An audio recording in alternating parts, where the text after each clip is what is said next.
So guys, make sure to stay until the end, because if you make one common mistake you may end up spending thousands of dollars on parts diagnostics that you may need. Make sure to stay until the end, we will explain what it is.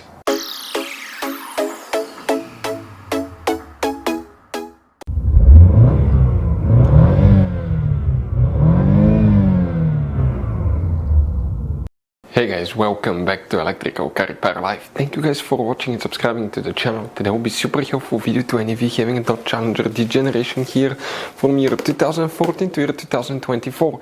If you have warning message on the dash that says key fob has left the vehicle, you wonder, okay, what causes that? And by the way guys, if you turn your car off, it's very likely that it will not start again. So make sure you're at a safe place. We will explain what causes that, what we see quite often in the garage that can cause that.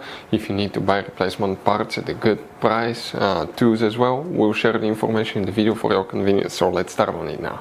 So before we start guys, let us tell you a little bit about us. Every single car we get here at the garage, we try to make at least 200 to 300 free repair videos. We take them completely apart, we show you how to fix transmissions, engines, bodywork, electrical components, fuses, relays. Why we do all that guys? Because our mission in the shop is to save you as much money as we can. All we need in return, please subscribe to the channel, like the video, that way we can keep making these free videos. We have guys more than 15,000 free repair videos on our YouTube channels that can practically guys save you thousands of dollars in future repairs. And if you need to buy parts, tools at a good price, quick shipping, we'll put the links in the description of the video below for your convenience.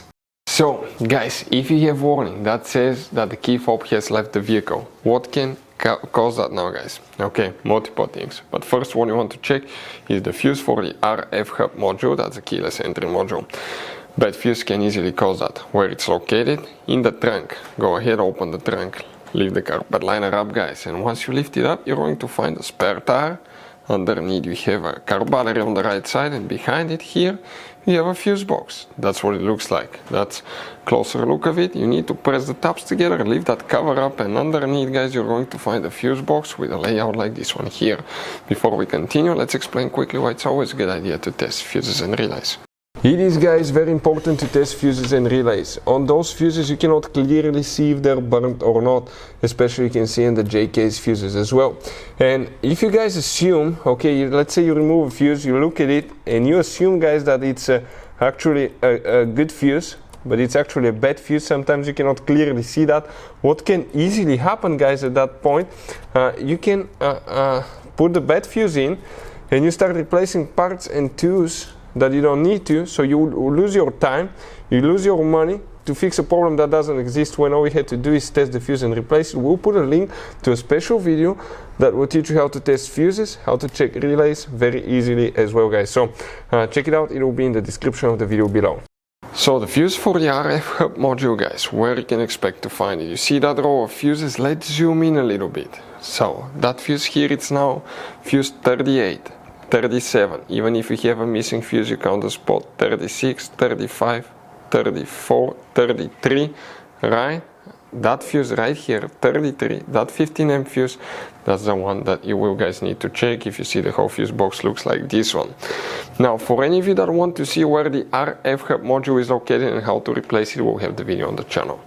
Another thing that I want to check on your Dodge key guys, okay, on your Dodge key will be your battery. Having a dead battery can easily cause that, and if you had the key wet, that can cause it in some cases too. Sometimes if you open it, let it dry for a few days, it might fix it. We've seen that happen too.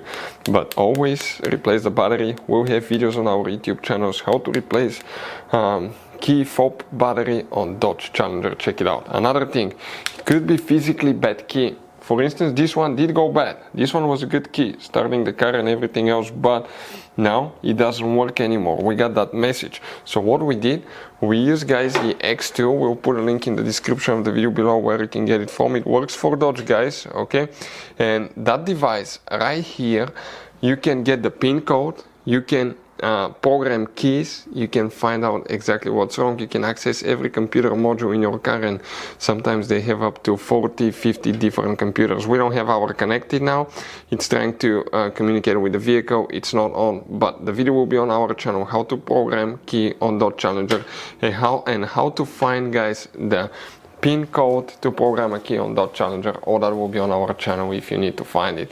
Another thing, of course, check the RF hub module. It's very likely you have bad fuse, bad RF hub module, but one of the most common ones we see is bad key. So guys, this Dot Challenger has all kinds of different fuses and relays. Those could be really hard to find if you're in the middle of nowhere. We'll guys put a link in the description of the video below where you can get some spare ones put in the glove box, because one time we needed a spare, we couldn't find one, and we were stuck in the middle of nowhere because of that, guys. Hopefully the video will be helpful. Thank you guys for watching, and see you next time.